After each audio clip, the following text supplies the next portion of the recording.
నమస్తే, welcome to 99 TV. నేను బ్రహ్మనాయుడు.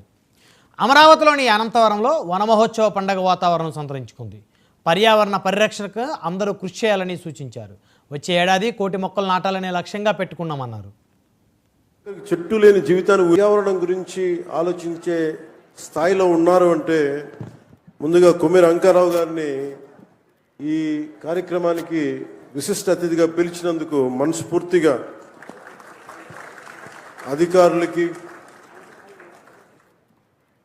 వారిని ఇక్కడ రావడానికి స్ఫూర్తి కలిగజేసిన శ్రీ నారా చంద్రబాబు నాయుడు గారికి మనస్ఫూర్తిగా నా కృతజ్ఞతలు తెలియజేసుకున్నాను. ఒకసారి ఒక వ్యక్తి చాలా చిన్నగా ఉంటుంది, మనం ఏం చేయగలం అనుకుంటాం.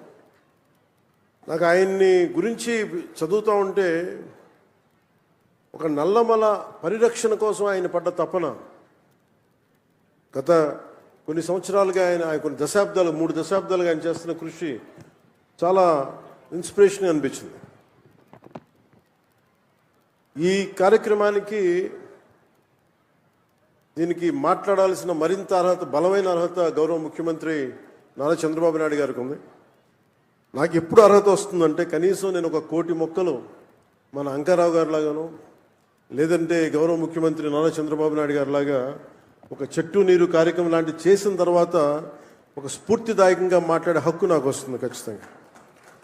ఇప్పుడు దాకా నేను పర్యావరణం కోసం వ్యక్తిగతంగా చేశాను కొన్నిసార్లు, కానీ నాకు ఇప్పుడు ఈ అటవీ శాఖ కూడా పర్యావరణం రెండు నా దాంట్లో ఉన్నప్పటికీ నేను వచ్చే సంవత్సరం ఇదే రోజుకి కనీసం 1,00,00,000 మొక్కలు నాటి, అలాగే ఫారెస్ట్ ఫైర్స్, అడవిలో కార్చిచ్చులు కనుక ఆపగలిగి, ఇందాక మన అంకారావు గారు చెప్పినట్టుగా, కొమ్మిరి అంకారావు గారు చెప్పినట్టుగా అడవుల్లోకి గొర్రెల్ని పొట్టేళ్ళు మేపడానికి తీసుకుపోయి అక్కడ గడ్డి కోసం కాలుస్తూ ఉంటారు.